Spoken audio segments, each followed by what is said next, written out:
literature learners, today we are going to start with chapter 16, that is Stay Healthy. So in this chapter I will tell you about the different medical instrument, surgery, wonder medicines, antibiotics and vaccine, pasteurization and your antiseptic and keeping healthy. Right? So our lifestyle and food habits. आपने देखा होगा कि जो हमारा lifestyle है, food habit है, वो अलग है from ancient time. So now we have become more conscious about our health. Right? We eat nutritious food, exercise daily and take precautions against different disease. देखो हम अब ज़्यादा कॉन्शियस है अपने खाने के लिए. हम अच्छा खाते हैं, ठीक है, हेल्थी खाते हैं, न्यूट्रिशियस खाते हैं, एक्सरसाइज करते हैं, right, so that we can maintain a good health. Now but in ancient times people did not understand. जो लोग थे वो नहीं समझ पाते थे about disease and therefore did not know how to cure that. और उनको पता भी नहीं था कि उसको क्योर कैसे करें. Right? Now that time disease were considered to be a curse of God. उन्हें लगता था कि भगवान ने पाप दिया है.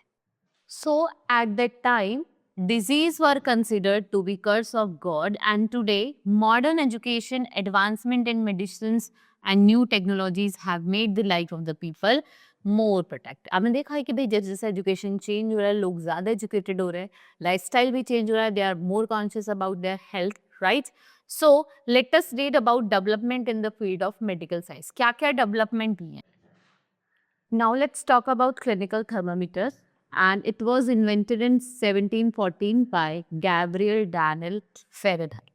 जो नॉर्मल टेम्परेचर होता है ह्यूमन बॉडी का वो क्या होता है 37 degree Celsius to 98 37 degree Celsius और आपका 98.4 degree Fahrenheit. So when we fall sometimes our body temperature increases above the normal temperature. देखो जब हम बीमार होते हैं तो जो हमारी बॉडी टेम्परेचर है जो नॉर्मल टेम्परेचर से ज़्यादा हो जाता है. इसका मतलब क्या आपको क्या है फीवर है. So in ancient times people use to जज temperature either by touching the body और बाय फीलिंग द पल्स. या तो बॉडी को टच करके या पल्स से चेक करते हैं. सो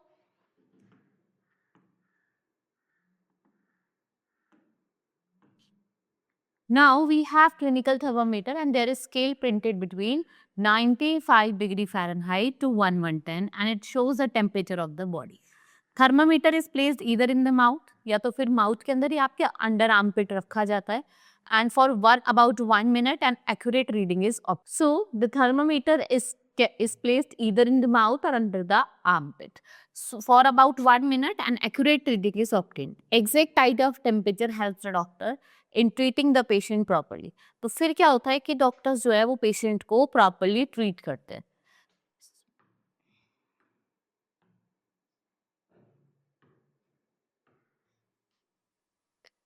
Now we have two types of thermometer. One is of Fahrenheit and another is Celsius scale. And nowadays we have both. Nowadays we have both Fahrenheit and Celsius scale and both along with the mercury और एक digital होता है. एक digital thermometer होता है, एक में mercury होती है and both are available to check the fever. Next is stethoscope. देखो जब आप बीमार हो जाते हो and you visit to doctors, आप डॉक्टर्स को विजिट करते हो तो डॉक्टर क्या होता है कि आपके चेस्ट को एग्जामिन करते हैं. So what they use instrument that name is stethoscope. Black colour का होता है, आपने देखा भी होगा. तो उससे क्या होता है डॉक्टर आपकी हार्ट बीट को सुनता है. Doctors what they do, they listen to your heart beat clearly.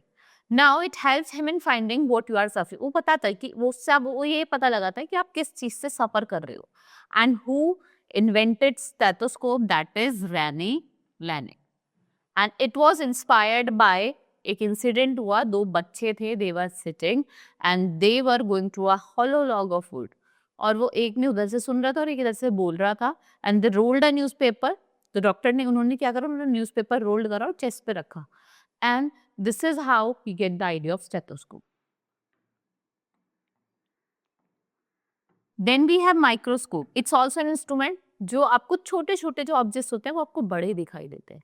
Right. So the earliest microscope was invented by Dutch spectacle maker जिसको हम जैक्चारियस जैनसे कहते हैं.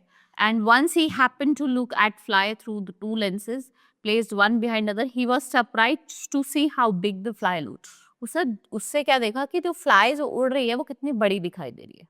So he used this observation to invent the flea glass which could magnify thing. We have Galileo Galilei.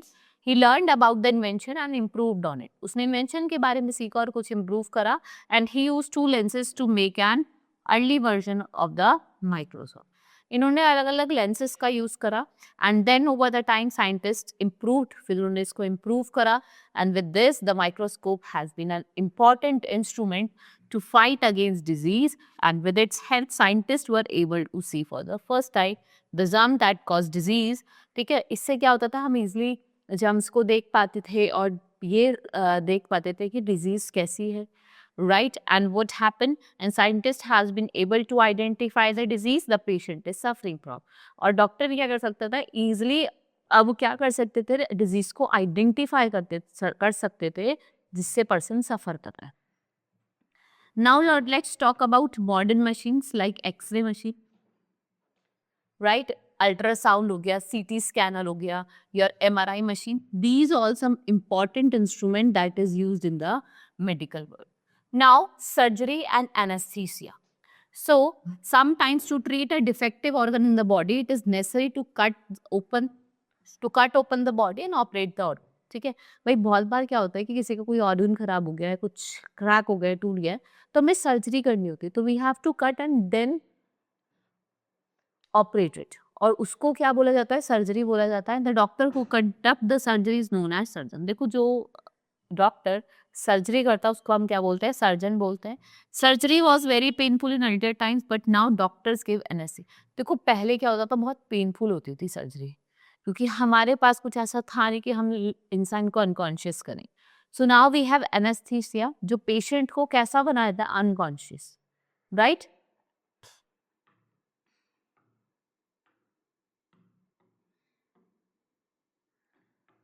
And if we talk about chloroform, it was the first drug. ये पहला drug था to be used as anesthetic.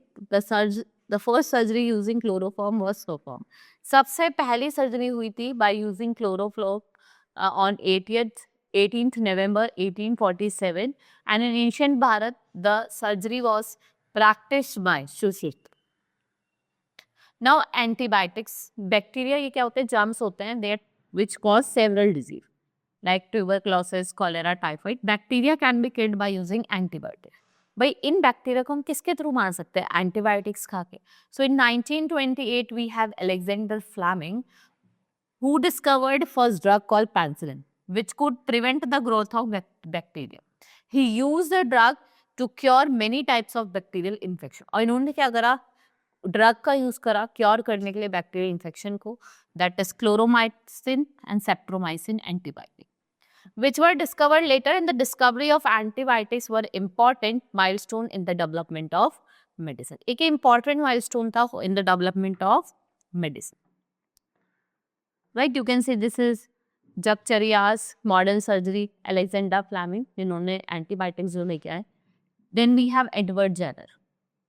So vaccination, if we talk about vaccination क्या है? So we are surrounded by many dreadful disease. Medicine such as antibiotics cure disease, but vaccine prevent disease. देखो, हमारे हाथ में देखा होगा बहुत सारी dreadful disease भी है. आप एंटीबायोटिक्स से क्योर तो कर सकते हो, लेकिन वैक्सीन की अगर हम बात करें, आप उस डिजीज को अपने आप को प्रिवेंट भी कर सकते हो. If the person is vaccinated against the disease, his body develops the ability. भाई, मैंने आपको वैक्सीनेट कर दिया तो आपकी बॉडी डेवलप होगी उस चीज को उस फाइट करने के लिए, तो इसलिए हम क्या लगाते हैं, वैक्सीनेशन लगाते हैं. आप देखते हैं ना, जब बेबी होता है उसके बाद उसको बहुत सारी वैक्सीनेशन होती है, तो so that he can fight against the disease. The first vaccine was discovered against a dreadful disease, जिसे हम स्मॉल पॉक्स कहते हैं. इस डिजीज से क्या हुआ था, डेथ हो गई थी 18th सेंचुरी, और ये मेजर कॉज बन गया था, लोगों की ज्यादातर इससे ही डेथ हो रही थी. And English doctor Edward Jenner observe that the people who had a disease called cowpox did not suffer from small pox. भाई, और इन्होंने ये भी देखा कि जो काउपॉक्स से सफर कर रहा है ना, उसको स्मॉल पॉक्स नहीं होंगे. सो दे इंजेक्टेड काउपॉक्स. तो उन्होंने क्या करा, ह्यूमन बॉडी में काउपॉक्स इंजेक्ट करा. A few weeks later, he injected him the smallpox germ, but the boy did not get smallpox because, and thus what happened? It was discovered a vaccine, और हमने smallpox की vaccine discover करी। Since vaccines have been developed against many, अब तो बहुत सारी देखो disease के लिए वैक्सीनेशन आ चुकी है, जैसे polio, tuberculosis, typhoid, hepatitis, but unfortunately no effective vaccine has been developed for dangerous disease. लेकिन जो डेंजरस डिजीजेस, एड्स हो गया आपका, it is caused by virus, जिसे हम HIV कहते हैं, इसके लिए भी कोई भी इफेक्टिव वैक्सीन नहीं आई है। Next is pasteurisation. French scientist है जिनका नाम है Louis Pasteur. He discovered that heat can kill harmful germs present in milk by boiling at very high temperature. आप इसको 60 डिग्री सेल्सियस से 100 डिग्री सेल्सियस तक बॉईल करो, बहुत हाई टेम्परेचर पे, जितने भी जर्म्स हैं वो मर जाएंगे। And this method of killing germ is called pasteurisation. Nowadays pasteurisation milk is available. अब आप पॉली पैक्स होते हैं ना, उसमें भी आपको देखने को मिलता है, and they are free from germs. Now antiseptic. We have Joseph Lister, a surgeon. He noticed that after operation patients die due to infection. बहुत बार क्या होता है ऑपरेशन के बाद जो पेशेंट है वो इंस्पेक्शन की वजह से मर जाते हैं, right? So he tried various ways but failed. He then studied Pasteur finding about germs. He realized that germs cause the infection in the wounds. उन्होंने केमिकल का यूज कर, जिसे हम कहते हैं कार्बोलिक एसिड, और जब वो सर्जरी परफॉर्म करते हैं the deaths due to infection कम, धीरे धीरे क्या हुआ, जो डेथ्स थी इस इन्फेक्शन से वो कम होती है। So Lister discover the first antiseptic जिसका केमिकल दैट किल्स जर्म्स।